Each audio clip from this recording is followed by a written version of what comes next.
Olá, nosso programa Encontro Fraterno está no ar. Hoje estamos com Wagner Paixão, membro da Comissão de Administração do Núcleo de Estudo e Pesquisa do Evangelho da Federação Espírita Brasileira. Ele fala hoje sobre o estudo das obras básicas e você é o nosso convidado.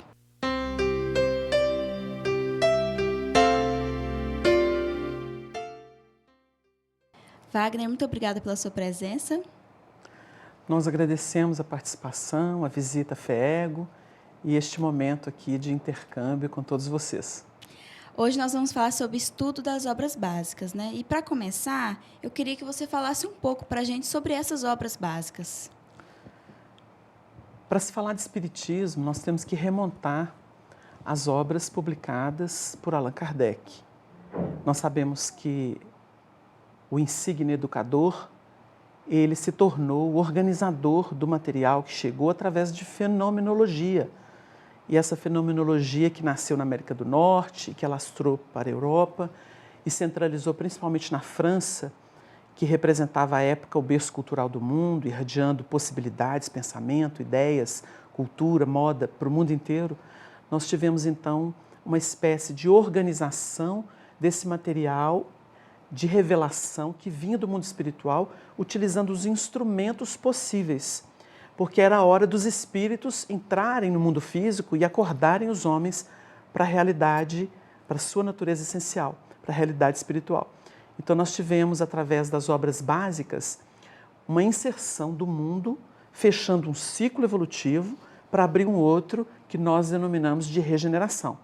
E na regeneração nós temos que conhecer sobre o nosso destino, de onde viemos, o que estamos fazendo, como deveríamos nos pautar e para onde vamos.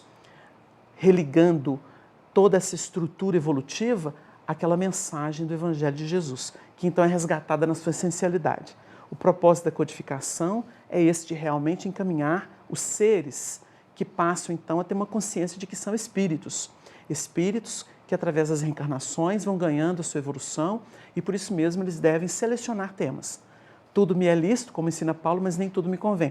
Nós vamos então selecionando e focando aquilo que realmente é importante para nós. É a consciência cósmica, né? E o codificador, né, Allan Kardec, como você falou no início da sua fala, ele cumpriu a sua missão de codificador da doutrina espírita? Allan Kardec é um capítulo que nós temos que estudar forçosamente. O codificador representava à época o que havia de mais, vamos dizer, evoluído em termos de estrutura intelecto-moral. Nós vamos ver as qualidades que ele apresentava. Hoje nós temos informações espirituais, depois da vinda dele, do que ele fez pela doutrina, nós temos revelações, inclusive através, por exemplo, de Emmanuel, através de Chico, contando os bastidores da vida espiritual, que o próprio Cristo o destacou para essa tarefa.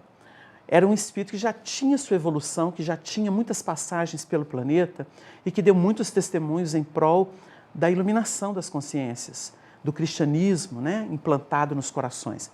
Então essas referências nos ajudam a entender e formar aquele painel do que o codificador oferecia em termos de possibilidades para que os espíritos pudessem então realizar essa incursão no mundo físico, despertando consciências e como pesquisador, como cientista, como educador, como cidadão, como humanista, como poliglota, e nós poderíamos aqui citar uma série de habilidades. Ele então entra no contexto, não dando crédito, mas como o espírito de ciência determina, averiguar os acontecimentos para então descobrir o que tinha por trás daquilo. Então ele foi, vamos dizer assim, o mestre por excelência em termos de organização e codificação, de pauta do que os espíritos desejavam.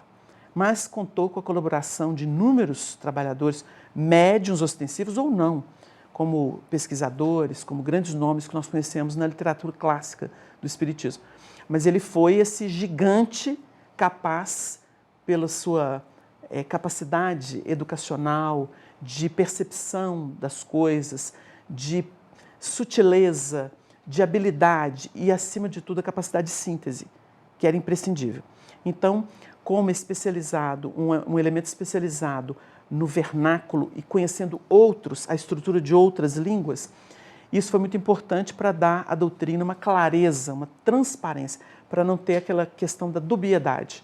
Então, nós observamos que o codificador ofereceu, em termos de habilidades humanas, tudo que era necessário a um momento tão precioso como aquele que aconteceu, da instauração de novas bases para a consciência cósmica se implantar no mundo, com a revelação das leis espirituais, do mundo espiritual, do que somos, né, e do que estamos fazendo.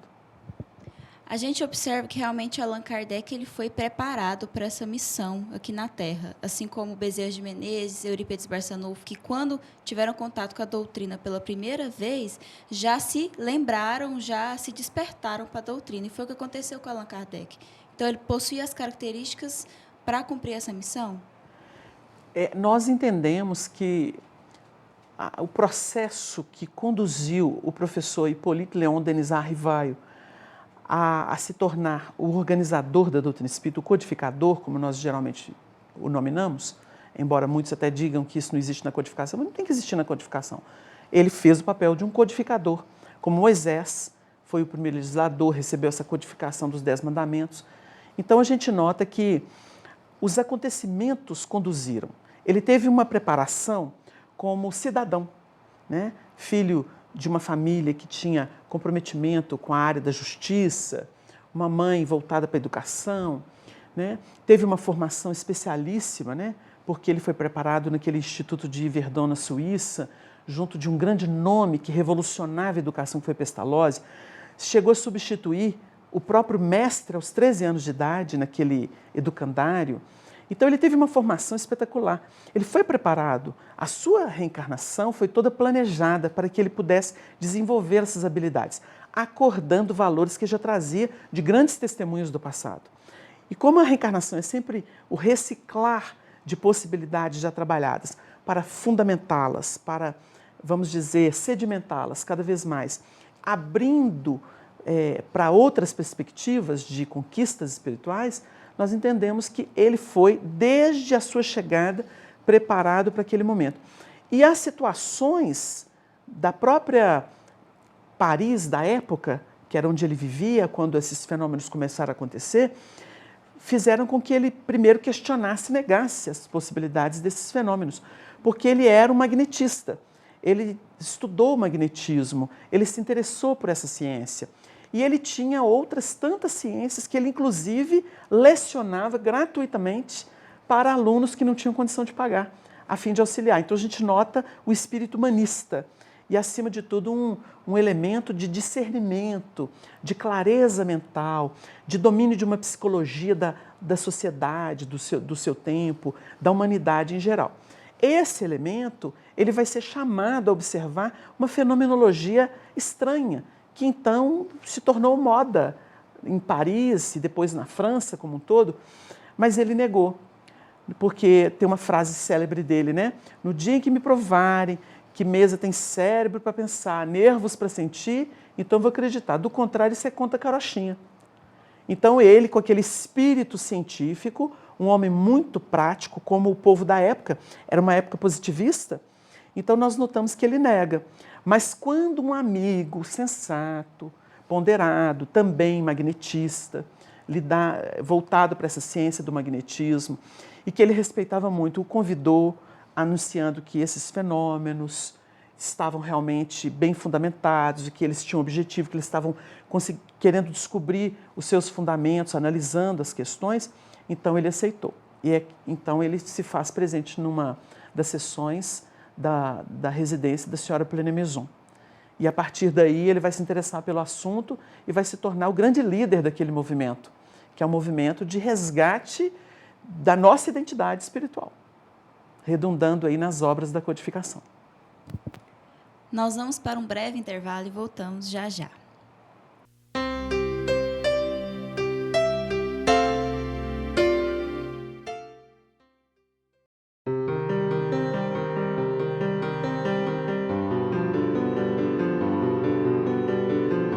Em Goiás, nós espíritas participamos do carnaval de um evento diferente. Trata-se do Congresso Espírita Estadual, onde aproveitamos esse período carnavalesco para encontrar amigos, estudar, confraternizar, tudo com o apoio de excelentes estudiosos da doutrina espírita de nosso país. Trata-se de um evento para toda a família, crianças, jovens, adultos, em locais adequados, com a temática adequada para cada faixa etária. Venha estar conosco neste próximo carnaval, em 2014, do dia 1º a 4 de março, no Centro de Convenções. Lá estarão Divaldo Pereira Franco, Sérgio Lopes, Haroldo Dutra Dias, Alberto Almeida, Otacílio Rangel, Rossandro Kingsley e tantos outros palestrantes que nos levarão a reflexões acerca do Evangelho. Faça já sua inscrição no site da Federação, www.feego.org.br.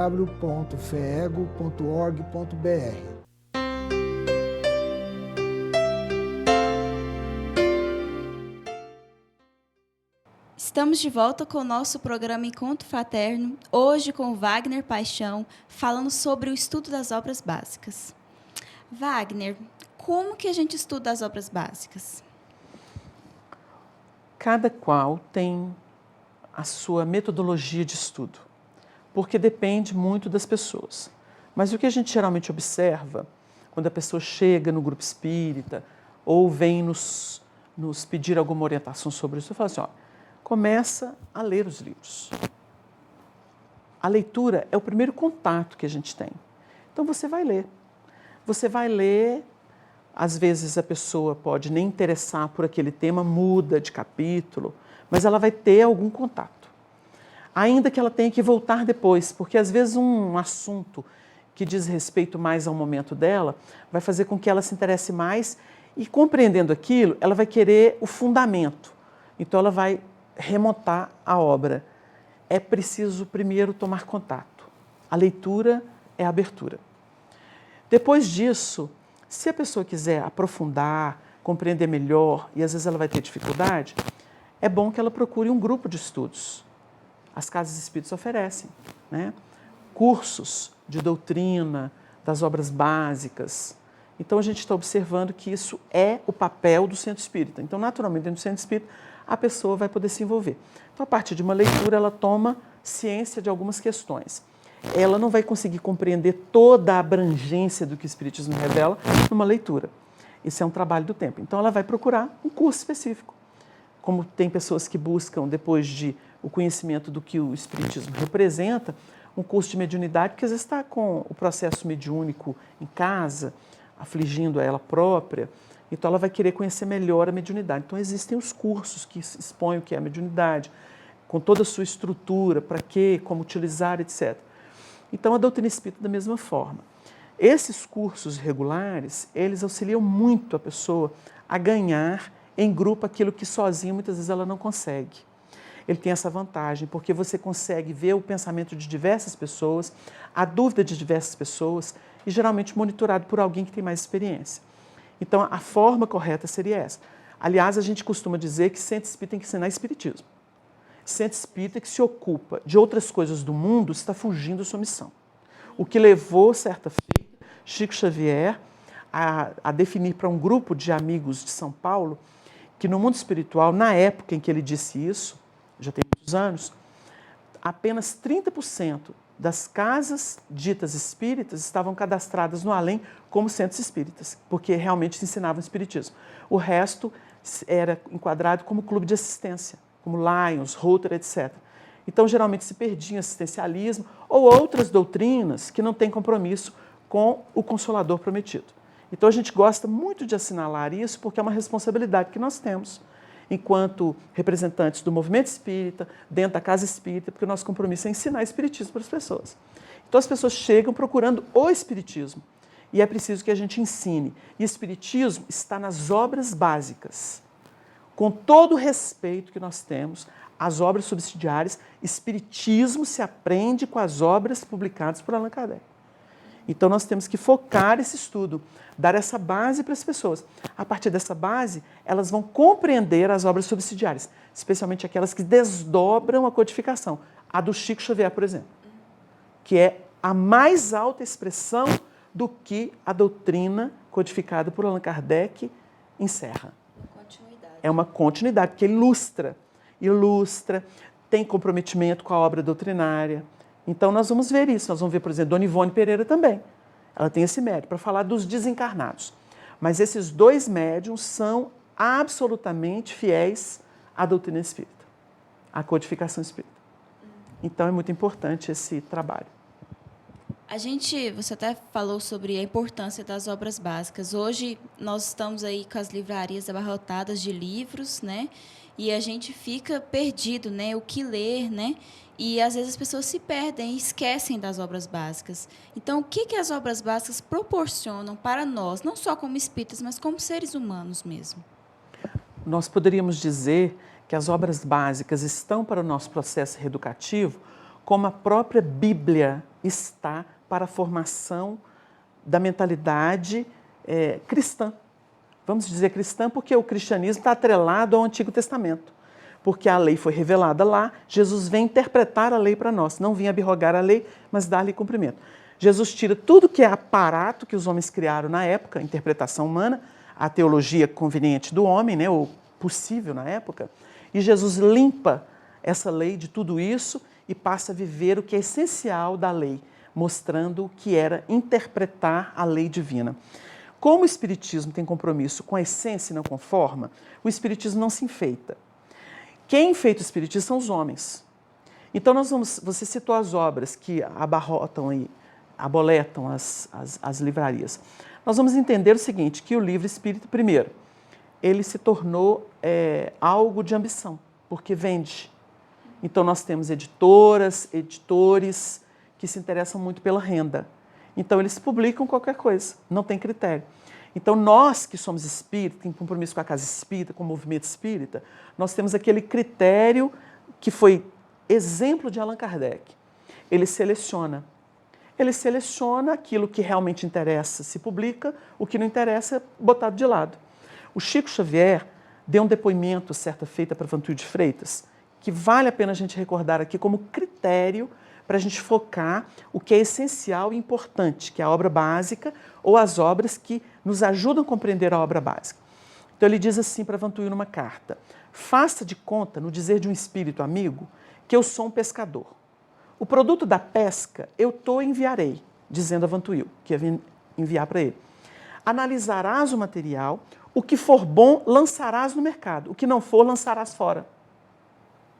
Ele lança mão da ajuda de um presidente que tinha discernimento, responsabilidade, que sabia o que estava fazendo à frente da Federação Espírita Brasileira na época e deixa nas mãos dele o critério de análise do material, compreendendo que era preciso lançar o que realmente fosse importante para a doutrina. Porque o que a gente nota é que o ego, né, a vaidade, a presunção tomam conta. Então as pessoas querem publicar qualquer coisa, se enamoram de si próprias, das ideias que vêm dos espíritos, mas nem tudo que os espíritos escrevem presta. Nós estamos vendo aí, nós estamos vivendo um período de grande aprendizado. Muita toxina misturada com verdade. Então a pessoa pega princípios, cita Allan Kardec, cita Chico Xavier e coloca um monte de baboseira no meio para ganhar autoridade e fala que é obra espírita. Não é. Então muitas vezes, em determinadas obras, a gente fala assim, isso é espiritualismo. Não tem compromisso doutrinário. Agora, o espiritismo, ele tem que passar por esse critério, a ferro e fogo, porque a codificação é o filtro. Então, tem muita gente, até ação espiritual, que quer fazer com que as pessoas se esqueçam da codificação, porque a codificação forma a mente, forma o indivíduo, desperta a alma para o que é a verdade. E, a partir daí, a pessoa tem critério para analisar. Discernimento. Nós vamos para um breve intervalo e voltamos já já.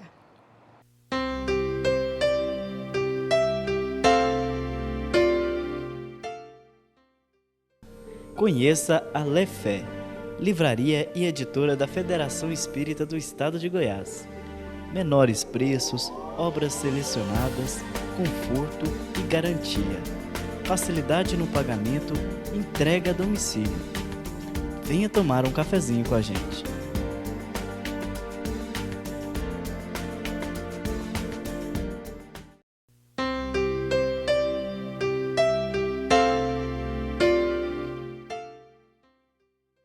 Estamos de volta com o nosso último bloco do programa Encontro Fraterno.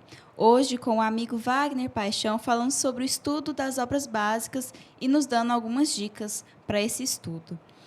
Wagner, nós temos duas obras básicas às vezes muito esquecidas, né? A Gênese e o Céu e o Inferno. E o que essas obras têm para nos trazer de positivo? O universo. A gente poderia dizer que as possibilidades de aprendizado, de sensibilização, a partir do estudo, não vou dizer nem da leitura, de O Céu e o Inferno e a Gênese, que são as duas últimas obras publicadas por Allan Kardec. Em O Céu e o Inferno, nós vamos encontrar todo um estudo comparativo das teologias existentes no mundo, definindo o rumo das religiões tradicionais e o que o Espiritismo traz. Nós notamos, assim, uma distância entre essa teologia conveniente do homem, tortuosa, tendenciosa, preconceituosa, e o que os Espíritos revelam. É magnífico. Então, esse estudo é, acima de tudo, uma qualificação para aquele que pensa, para aquele que reflete, para aquele que orienta, para aquele que quer operar a sua transformação moral e, naturalmente, auxiliar na transformação moral da humanidade. Na segunda parte, nós temos o que nós chamaríamos de exemplos práticos, que são os depoimentos dos Espíritos. Allan Kardec, com a sua autoridade moral, é interessante que na época, teve uma época muito estranha em que um elemento movido por forças, sabe-se lá de que natureza, ele criou uma grande celeuma dizendo que tinha que evocar espírito, que todo mundo podia evocar espírito, e virou uma celeuma no meio espírita. Aí se esbarrou no Chico Xavier à época. Aí o Chico respondeu da seguinte forma: não, se o elemento tiver a autoridade moral do codificador, a estrutura moral dele, que estava a serviço do Criador para nos trazer o Consolador prometido, então nós entendemos que a pessoa tem autoridade para evocar qualquer tipo de espírito. Do contrário, a pessoa pode ser enganada. E a gente aprende com a codificação, com a Revista Espírita, que o próprio codificador perguntou que tipo de espírito que poderia ser evocado. Então os espíritos vão dar as respostas e ele conta a história de uma passarinha que sumiu do ninho com os passarinhos. E um grupo evocou o espírito da passarinha para saber o que tinha acontecido. Então ele conta isso e São Luís, que era o orientador da Sociedade Espírita Parisiense, diz assim para ele: evocai as pedras e elas responderão. Então ele deu o recado. Você quer ser iludido? Então vai. Então nós vamos aprender com os relatos e com a estrutura dessa obra, que lastreada na autoridade moral do codificador, que era o missionário da terceira revelação, nós vamos perceber espíritos de A a Z, seus depoimentos, e ver as nuances de pensamento e de comportamento deles. Então a gente costuma dizer assim: o dirigente de reunião mediúnica, que nunca estudou e se debruçou sobre essa obra, não está abalizado para dirigir reunião mediúnica. Porque ele não sabe como é que são as condições. A escala espírita, trabalhada por Allan Kardec no item 100 de O Livro dos Espíritos, ela está toda explícita ali, nesses depoimentos. E a pessoa vai procurar beber do que é a estrutura psicológica de cada entidade dessa, que está ou no mundo inferior, ou revoltada, ou melhorzinha, ou num plano de bondade apenas, mas sem sabedoria, e os espíritos que realmente chegaram em grande elevação, aproximando-se do Cristo, que é o único espírito puro que nós conhecemos até hoje, aqui na Terra. Então, nós temos essa obra como formadora do discernimento para a gente entender como é que lida com isso. Para a área de mediunidade não tem melhor do que esse livro. E a outra obra, a Gênese, a gente costuma dizer que é uma obra ainda inexplorada, que, no entanto, Allan Kardec analisa todo o processo evolutivo da humanidade nela. Como interpreta várias passagens e realizações de Jesus. Porque a gente fica muito no Evangelho segundo o Espiritismo, o Evangelho consola, orienta, mas nos esquecemos que o livro A Gênese é extraordinário. Então fica todo mundo tentando dar uma conotação. Por exemplo, nós tivemos o ano 2000 e tivemos o 2012.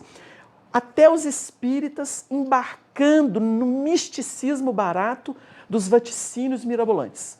E cada um fala mais praga do que o outro, e a Terra vai arrebentar, e a Terra vai rachar, e o mar vai engolir os Estados Unidos, e a Europa vai afundar e agora. E aquela bobajada. Passou, todo mundo calou. Cadê os grandes profetas que proferiram tanta besteira? Então fica todo mundo com vergonha, porque não pega uma obra dessa para ler o que é a transformação do mundo, o que é a transição que nós estamos passando. Está tudo lá nessa obra. Então a gente prefere ficar de imaginação superexcitada, seguindo o misticismo barato de muitas épocas, ou palpite de muitas bocas que já existiram na Terra e que falaram besteira à sua época, do que seguir alguma coisa que veio do Cristo para nós. Então o livro A Gênese é extraordinário. No livro A Gênese a gente vai ver uma análise que ele faz do próprio livro Gênesis de Moisés. Então nós tínhamos um companheiro que nos ensinou muito a estudar essas obras de Kardec, que foi o Honório Abreu, da União Espírita Mineira. E o Honório, que era um grande pesquisador, trabalhador, 50 anos em cima dessas obras, conectando doutrina com a Bíblia, com o Novo, Antigo Testamento, ele dizia assim, o livro A Gênese é científico e ele é instrumento para se estudar o livro Gênesis, por exemplo, de Moisés, que é o primeiro livro da Bíblia. Então, o primeiro abre em simbologia, figura de linguagem, e o último é ciência, esse quadrinho aquele. Então, nós tivemos um ciclo inteiro de evolução, com 3 revelações encadeadas, para fechar exatamente uma fase evolutiva da humanidade, abrindo para a regeneração, e aí o papo é outro, a conversa é outra. Então, a gente não precisa se iludir de que essas obras são difíceis, né? A gente tem que se debruçar no estudo delas. Né? A gente diz que difícil é a mentalidade humana, que é preguiçosa e caprichosa. Verdade. E esse estudo das obras básicas, como que ele nos aproxima a Deus, né? Como que ele nos faz estar mais perto de Jesus? Nós tivemos uma série de propostas até chegar ao Espiritismo. O Espiritismo chegou como fé raciocinada. Nós tivemos um grande baluarte que foi o codificador, sem citar outros contemporâneos, né? Até aqueles que antecederam, porque há um encadeamento, nada se improvisa. Nós vemos, por exemplo, se a gente fosse citar aqui rapidamente, nós tivemos, depois da Idade Média, a Renascença, o Iluminismo. Por que essas providências? Nós temos informações de bastidor. O Chico, por exemplo, afirmou que Joana d'Arc era um elemento que foi usado para defender o território francês, porque, geneticamente, os corpos dos que seriam os iluministas, os enciclopedistas, estavam sendo preparados na França. E aquilo ali não podia se perder. Então, nós temos toda uma providência espiritual para preservar. Eles viriam libertar o pensamento humano, dar nome de novo às coisas, porque lá na Grécia Antiga é o retorno dos sábios gregos. Então, nós temos isso no livro A Caminho da Luz de Emmanuel, ele mostrando como é que isso tudo se refunde no tempo. Então, nós tivemos aquele surto de cultura de novo, redefinindo as coisas. A enciclopédia dá nome às coisas. Ensina a pensar, induz a pessoa a desenvolver os recursos da mente, do pensamento. E, a partir daí, nós teríamos campo para a chegada do Espiritismo.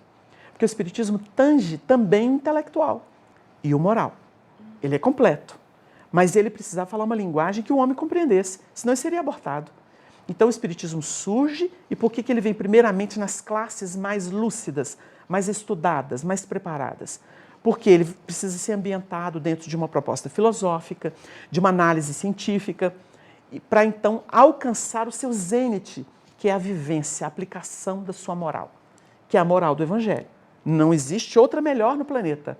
É a mais pura que nós concebemos. E por isso os espíritos a adotam. Então nós temos esse movimento e a codificação nos ajuda a ter uma fé raciocinada, porque você vai esquadrinhar os temas. O Espiritismo é o único que pode definir, até mesmo por fenomenologia, porque ele sabe esquadrinhar e se apropriar disso, o que é o Espírito. O Espírito não é alguma coisa vaga como já foi no espiritualismo. O Espírito hoje é definido pelo Espiritismo. Nós sabemos do perispírito, nós caminhamos como uma ciência. Onde a ciência material para, o Espiritismo continua. Então, nós estamos fazendo um link entre a ciência oficial, que é base para isso, e o futuro nosso, que é uma ciência transcendente, mas não uma ciência mística, estranha, que é impalpável. Nós temos elementos de correlação. Então, isso tudo está sendo desenvolvido. Então, o Espiritismo nos ajuda a aproximar de Deus, porque nós começamos a descobrir a nossa identidade, que é divina. E, naturalmente, Jesus deixa de ser uma estátua de adoração ou um taumaturgo da humanidade para ser o companheiro que nos revelou o nosso futuro, que trouxe para nós o que é a nossa identidade divina e o que a gente precisa fazer para isso. Então, essa realidade religiosa é a que o Espiritismo propõe para a humanidade.